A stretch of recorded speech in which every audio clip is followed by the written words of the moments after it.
मध्य प्रदेश में भले ही मिशन 2023 अभी दूर है, लेकिन विपक्षी दल कांग्रेस पार्टी ने लगता है अभी से मिशन 2023 की तैयारियां शुरू कर दी है। कारण भी साफ है, आने वाले दिनों की चुनौतियों को देखते हुए पूर्व मुख्यमंत्री और पीसीसी चीफ कमलनाथ नित नई नियुक्तियां कर रहे हैं और नए चेहरे जो हैं अब कांग्रेस पार्टी में नेतृत्व का झंडा उठा रहे हैं। उन्हीं में से एक हैं और मध्य प्रदेश कांग्रेस कमेटी में अल्पसंख्यक विभाग के प्रदेश अध्यक्ष बनाए गए हैं। कांग्रेस का एक ऐसा हंसता मुस्कुराता खिलखिलाता चेहरा जो कि अक्सर अल्पसंख्यक समुदाय की आवाज को बुलंद करता है, केंद्र की दिल्ली तक में अपनी जिम्मेदारी को निभा चुका है। अब उन्हें मध्य प्रदेश में अल्पसंख्यक विभाग के प्रदेश अध्यक्ष के तौर पर बड़ी जिम्मेदारी दी गई है। एमपी न्यूज के इस खास सेगमेंट में हम आपकी मुलाकात कराएंगे कांग्रेस के वरिष्ठ नेता और अल्पसंख्यक विभाग के प्रदेश अध्यक्ष श्री शेख अलीम साहब से। अलीम जी, आपका बहुत बहुत स्वागत है सबसे पहले तो एमपी न्यूज के इस खास सेगमेंट में।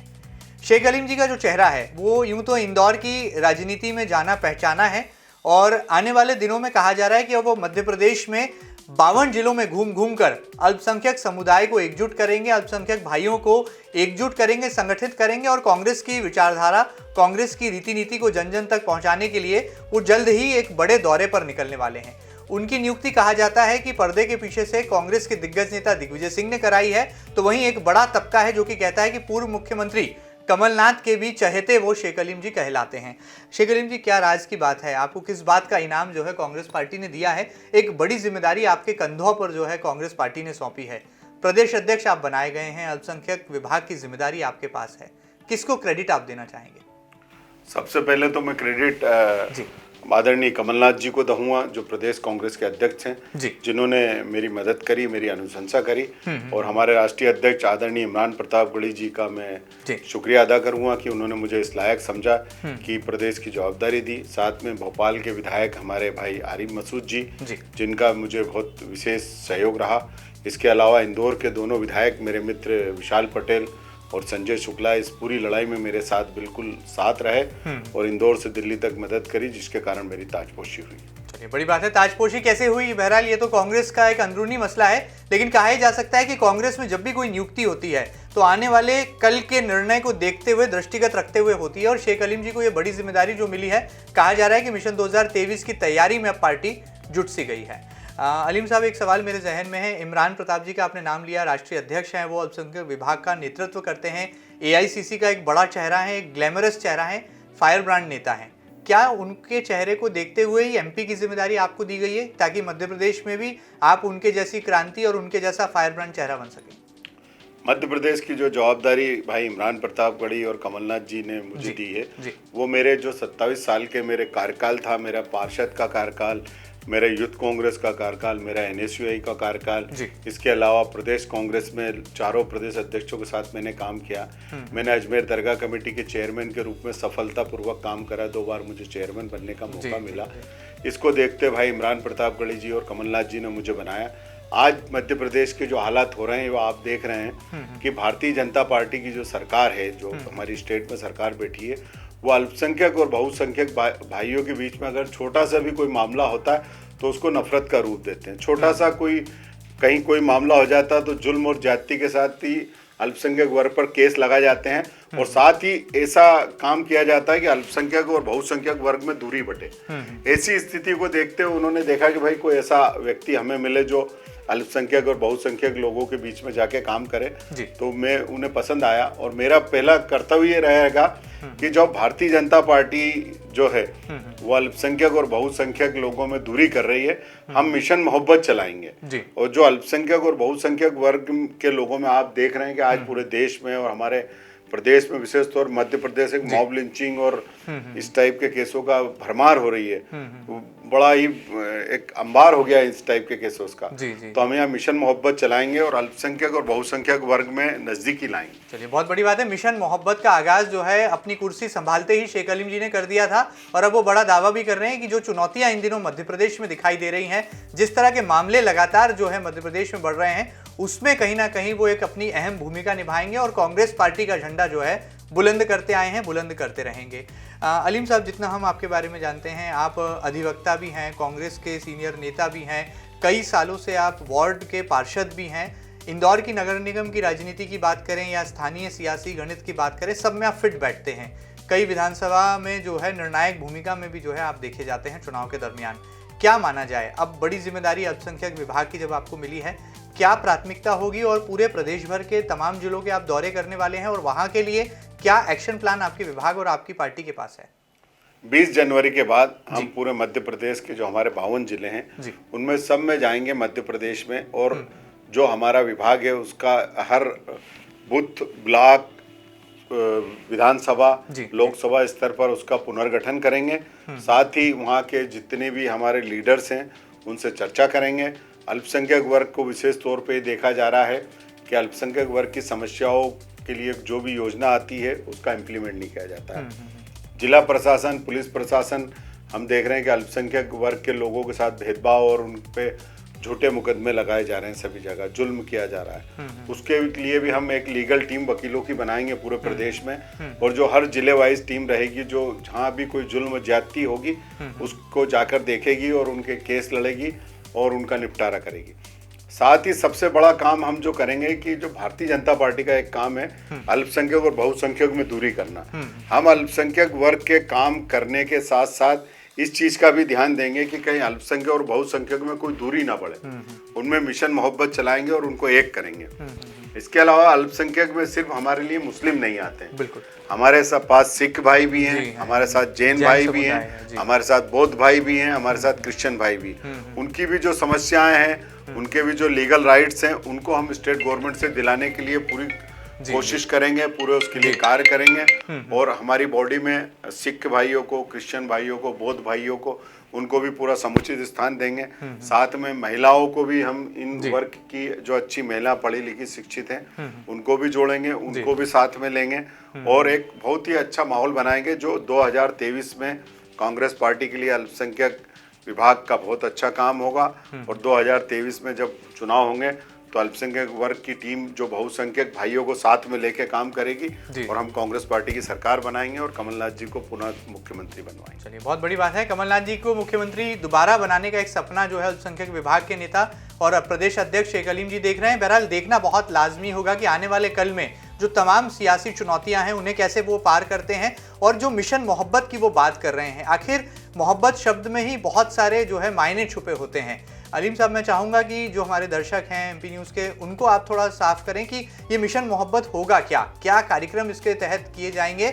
और राजधानी भोपाल में जब आपने अपने पदभार ग्रहण समारोह में इसका ऐलान किया, तब से ही इसे लेकर कयास लगाए जा रहे हैं, तो थोड़ा इसकी रूपरेखा, इसका प्रारूप क्या होगा वो भी जरा साझा कीजिए। मिशन मोहब्बत का सबसे बड़ा प्रारूप ये है कि हर जिले में जाएंगे, हर विधानसभा में जाएंगे और मिशन मोहब्बत के नाम से एक प्रोग्राम कराएंगे जिसमें जो हमारी आज़ादी की लड़ाई थी, हम ये बताया जाएगा कि जब आज़ादी की लड़ाई हुई थी तो जो अंग्रेज हमारे देश में आए थे उनसे लड़कर उनको इस देश से भगाना बहुत ही मुश्किल था, मगर हम उनसे लड़ जब ही पाए जब हमारे देश के हिंदू, मुस्लिम, सिख, ईसाई, बौद्ध, पारसी सब एक हुए, तभी हमने उनको भगाया।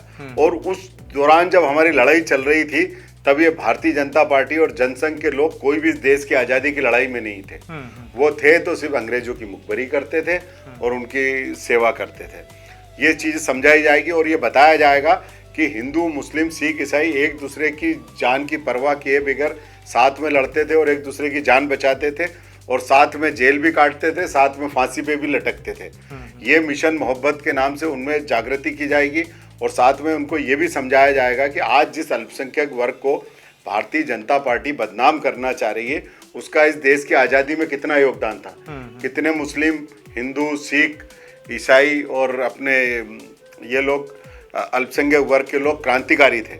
आज क्रांतिकारियों का इतिहास बदला जा रहा है। ये सब चीज़ें हम बुथ वाइज जो Bharatiya Janata party social media और अन्य माध्यमों से महात्मा गांधी जैसे लोगों पे आरोप लगा रहे हैं, महात्मा गांधी के हत्यारों को की पूजा करी जा रही है, उनका गुणगान किया जा रहा है, ये सब करेंगे, बताएंगे कि ये सरकार किस तरह से हिंदू और मुस्लिम लोगों को बांटना चाह रही है। इस तरह से हम पुनः जैसे देश की आज़ादी के टाइम हिंदू मुसलमान एक थे, मिशन मोहब्बत से उनको एक करेंगे और इस सरकार की पूरे जो कारगुजारियां हैं जो बांटने की उसको पर्दाफाश करेंगे और सबको एक करके मैदान में लाएंगे और 2023 में कांग्रेस की सरकार बनवाएंगे। चलिए, बड़ी बात है। देश की आज़ादी में जो एक कौमी एकता का रंग दिखाई दे रहा था, अब उसी कौमी एकता को कायम करने के लिए जो है कांग्रेस पार्टी के अल्पसंख्यक विभाग ने इस मिशन मोहब्बत का प्रारूप तैयार किया है।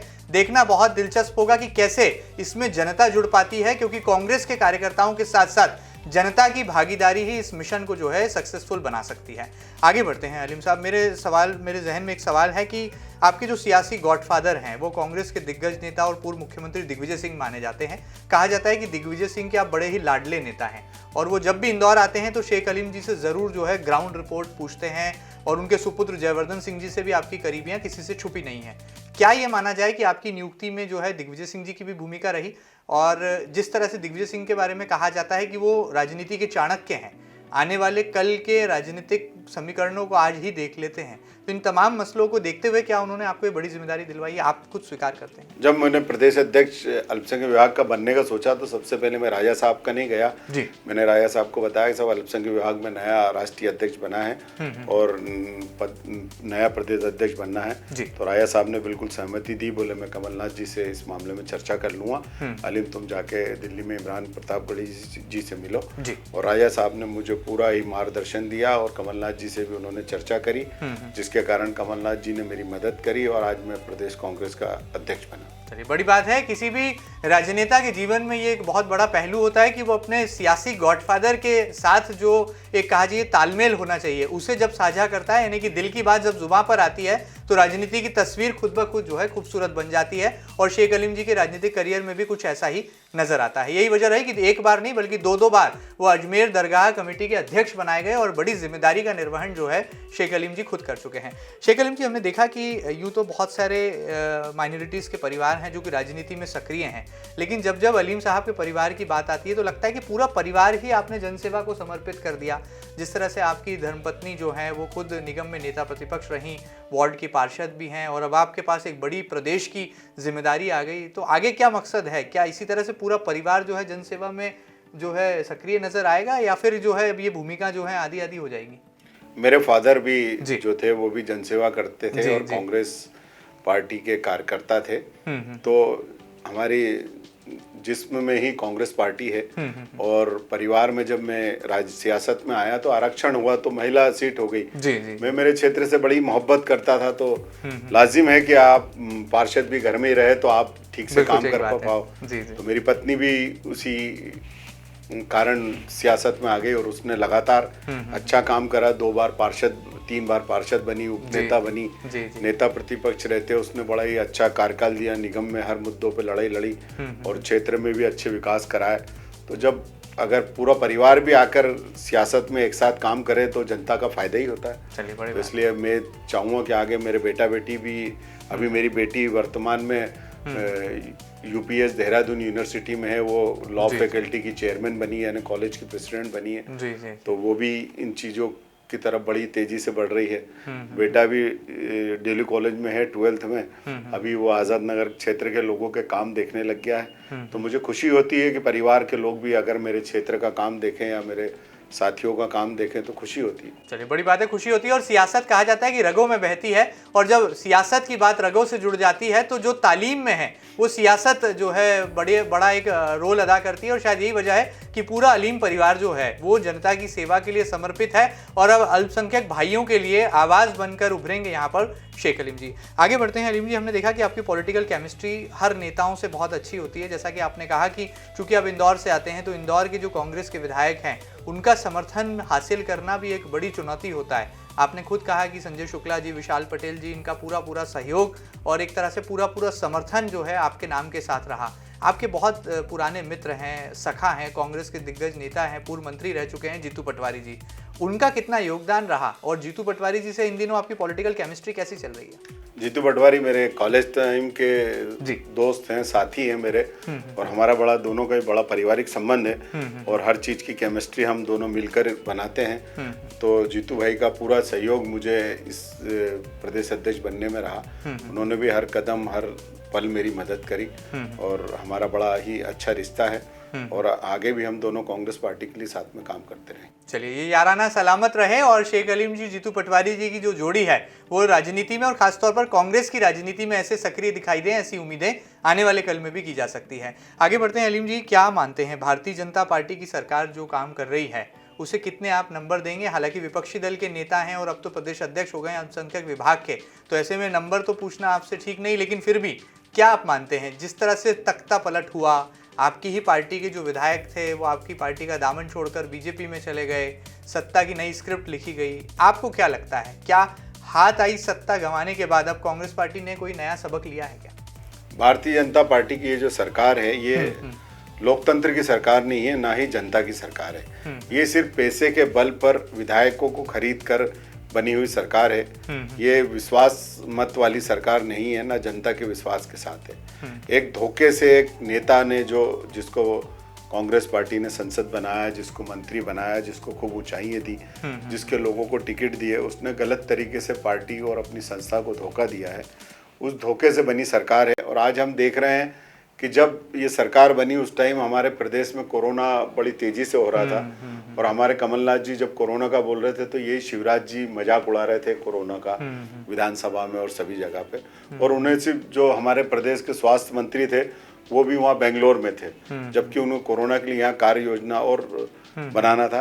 तो ये एक इस टाइप की सरकार है कि ये जनता के लिए नहीं, सिर्फ विधायकों ने अपने स्वार्थ के लिए और अपनी समृद्धि के लिए बनाई हुई सरकार है। और इसका जितनी भी घोषणाएं हो रही हैं आप लगातार देख रहे हैं, हर घोषणा फेल हो रही है, चाहे रोजगार से संबंधित हो, चाहे बेरोजगार लोगों से संबंधित हो, या किसान से संबंधित हो, या महंगाई से संबंधित। चारों तरफ आप देख रहे हैं त्राही त्राही मची हुई है। और ये सरकार बस 2023 ये भारतीय जनता पार्टी का आखिरी होगा, क्योंकि जनता पूरी तरह से त्रस्त हो चुकी है। अब भारतीय जनता पार्टी का कार्यकर्ता ही खुद अपनी सरकार से बहुत नाखुश है, जिस तरह से नियुक्तियां हो रही हैं और विरोध हो रहा है। आप देख रहे हैं कि आने वाला समय कांग्रेस पार्टी का होगा। और भारतीय जनता पार्टी जनता की कोई ना तो बीमारियों से निपट पा रही है और ना लोगों की निगम आज की तारीख में फेल है, जिला प्रशासन फेल है, पूरी तरह से निरंकुश शासन है। सिर्फ मुख्यमंत्री घोषणाएं करते हैं, गृह मंत्री आते हैं, दौरा करके चले जाते हैं और बड़े ही मात्रा में यहाँ पर जमीन व्यापारियों से वसूली की जा रही है। तो ये ज़्यादा दिन चलने वाली सरकार नहीं है। चलिए, बहरहाल यहाँ पर विपक्षी होने का एक धर्म भी यहाँ पर निभा रहे हैं शेख अलीम जी। अलीम जी, क्या लगता है अगला चुनाव किसके चेहरे पर आप लड़ने वाले हैं? क्योंकि कमलनाथ जी पिछले चुनाव में तो आपके पास ज्योतिरादित्य सिंधिया जैसा भी एक चेहरा था, कमलनाथ जी का मैनेजमेंट था, स्ट्रैटेजी प्लानिंग थी। इस बार क्या होगा? मिशन 2023 किसके नेतृत्व में कांग्रेस पार्टी लड़ने वाली है? मिशन 2023 कमलनाथ जी के चेहरे पर चुनाव लड़ा जाएगा। और कमलनाथ जी का जो 15 महीने का कार्यकाल था उसमें आप देखिए कि कांग्रेस पार्टी ने जो जो घोषणाएं करी सभी पूरी करी और जनता पूरी तरह से खुश थी। सिर्फ कमलनाथ जी की सरकार को एक धोखे से खरीद कर विधायकों से और एक नेता जिसके मन में कुंठा थी मुख्यमंत्री नहीं बनने की, उसके कारण सरकार गिरी थी। और इंशाअल्लाह 2023 में कांग्रेस की सरकार बनेगी और कमलनाथ जी मुख्यमंत्री बनेंगे। चलिए, कमलनाथ जी का चेहरा ही जो है कहा जा सकता है कांग्रेस का चेहरा होगा मिशन 2023 में, ऐसा कुछ दावा है कांग्रेस पार्टी के अल्पसंख्यक विभाग के प्रदेश अध्यक्ष शेख अलीम जी का। अलीम जी, हमने देखा है कि जब जब कांग्रेस की सियासी कहानी हम देखते हैं, पढ़ते हैं या पुराना इतिहास देखते हैं, तो कांग्रेस पार्टी में कहा जाता है कि अध्यक्ष बनना बहुत आसान होता है, लेकिन टीम बनाना उतना ही कठिन हो जाता है, उतना ही चुनौतीपूर्ण हो जाता है। क्या आप मानते हैं कि अल्पसंख्यक विभाग की जो नई टीम आप बनाने वाले हैं, पूरे प्रदेश भर के जिलों में आप जाने वाले हैं, दौरा करने वाले हैं, नई कार्यकारिणी बनाएंगे, तो क्या वो कोई मुश्किल है, कोई चुनौती है आपके लिए? आप क्या मानते हैं? चुनौती तो कोई भी टीम बनाने के लिए रहती है, मगर हमारी पार्टी, हमारी संस्था हर जिले में है, हर विधानसभा में है, हर बूथ में है, हर ब्लॉक में है। हम हर विधानसभा में जाएंगे, हम हर जिले में जाएंगे और वहाँ पर जो हमारे विधायक हैं और हमारे जो संसद प्रत्यक्ष रहे हैं, विधायक प्रत्यक्ष रहे हैं, उनसे सबसे चर्चा करेंगे। अल्पसंख्यक विभाग के कार्यकर्ताओं से चर्चा करेंगे, वहाँ प्रोग्राम कराएंगे, प्रशिक्षण शिविर करेंगे, उसमें से अच्छे कार्यकर्ता निकालेंगे और उनको सबको नियुक्ति देंगे। जब तक हम दौरा नहीं करेंगे तब तक किसी को बनाएंगे नहीं। चलिए, बड़ी बात है, जब तक दौरा नहीं करेंगे, जब तक नई नियुक्तियां नहीं होंगी और हीरे को पहले तराशा जाएगा, चमकाया जाएगा, उसके बाद ही जो है उसे टीम में लिया जाएगा। ऐसा कुछ फॉर्मूला यहाँ पर जो है प्रदेश अध्यक्ष बनने के बाद शेख अलीम जी ने तैयार किया है। अलीम साहब, एक निजी सवाल, हमने सुना है कि शेख अलीम जी को गुस्सा बहुत जल्दी आता है, कार्यकर्ताओं को जल्दी फटकार लगा देते हैं, और ऐसे में जब आप प्रदेश अध्यक्ष हो जाएंगे तो इस गुस्से पर कैसे काबू पाएंगे? नहीं, कार्यकर्ताओं पे तो कभी गुस्सा नहीं आता है, मगर क्षेत्र का जब काम नहीं आता है जी, तो ऐसे अधिकारियों पे जरूर मुझे गुस्सा आता है जो मेरे क्षेत्र का काम नहीं करते हैं, या शहर में कोई बेचारा गरीब बेसहारा है उसको रुलाते हैं और उसको आगे पीछे घुमाते हैं और तो ऐसे अधिकारियों पर जरूर मेरी खींच उतर जाती है। बाकी कार्यकर्ता तो हमारी जान होती है, उस पर कभी भी हमें गुस्सा नहीं आता है। चलिए बात है, कार्यकर्ता यहाँ पर प्यारे हैं, कार्यकर्ता ही जो है जान होती है किसी पार्टी की। बहुत खूबसूरत जवाब और एक सूझबूझ भरा जवाब जो है यहाँ पर देते नजर आए शेख अलीम जी। अलीम जी, बहुत सारा वक्त हमने आपका लिया है, जाते जाते क्या कहेंगे कांग्रेस पार्टी से मिली इस बड़ी जिम्मेदारी के लिए, और अब आने वाले कल की क्या रूपरेखा, क्या प्लानिंग, क्या रणनीति आपने तैयार कर ली है, और क्या माना जाए कि इस प्रदेश अध्यक्ष की जो बड़ी भूमिका, बड़ी जिम्मेदारी आपके कंधों पर पार्टी ने सौंपी है, किस तरह से कांग्रेस पार्टी का झंडा जो है अब हिंदुस्तान के दिल एमपी में आप लहरा कर दिखाएंगे? आपके चैनल के माध्यम से सबसे पहले तो प्रदेशवासियों से एक अपील करना चाहूँगा कि आज जो माहौल हम देख रहे हैं प्रदेश के सभी जिलों में, भारतीय जनता पार्टी के लोग छोटी छोटी बातों को लेकर हिंदू मुस्लिम को बांटने की जो कोशिश करते हैं और जो नफरत फैलाना चाहते हैं, मेरी जनता से निवेदन है कि ये भारतीय जनता पार्टी सिर्फ अपनी राजनीतिक रोटी सेकने के लिए, हर समस्या पे से सिर्फ अपना ध्यान हटाने के लिए, हर मर्ज का एक ही इलाज है इनके पास, हिंदू और मुसलमान करना। तो इसका जवाब आप लोग ही दे सकते हैं कि ये भारतीय जनता पार्टी के कार्यकर्ता कभी भी हिंदू मुस्लिम या लोगों को बांटने की बात करें तो आप उसमें नहीं आए, क्योंकि इसमें आने से आप देख रहे हैं कि हमारा प्रदेश, देश कितनी बर्बादी की ओर जा रहा है। तो आप भाइयों से मेरी अपील है कि हिंदू मुस्लिम इस प्रदेश में सब मिलजुल कर रहें, और ये जो सरकार है इसके जो भी भ्रष्टाचार और जनता की अनदेखी है उसके खिलाफ आवाज़ उठाएं और सब एकजुट रहें। और कांग्रेस के कार्यकर्ताओं से भी मेरा निवेदन है कि जब भी ऐसी कोई घटना हो जहां पर इस प्रदेश को, आपके शहर को बांटने की बात हो, तो वहाँ मौके पे पहुँचें और दोनों पक्षों, चाहे हिंदू हो या मुसलमान भी जाए तो हिंदू भाई से भी बात करें और हिंदू भी जाए तो मुसलमान भाई से बात करें और आपस में मिलवाएं, और हमारी गंगा जमुना तहजीब जिंदा रहे और आने वाले समय में हमारा प्रदेश तरक्की करे। बस यही मेरी कामना है।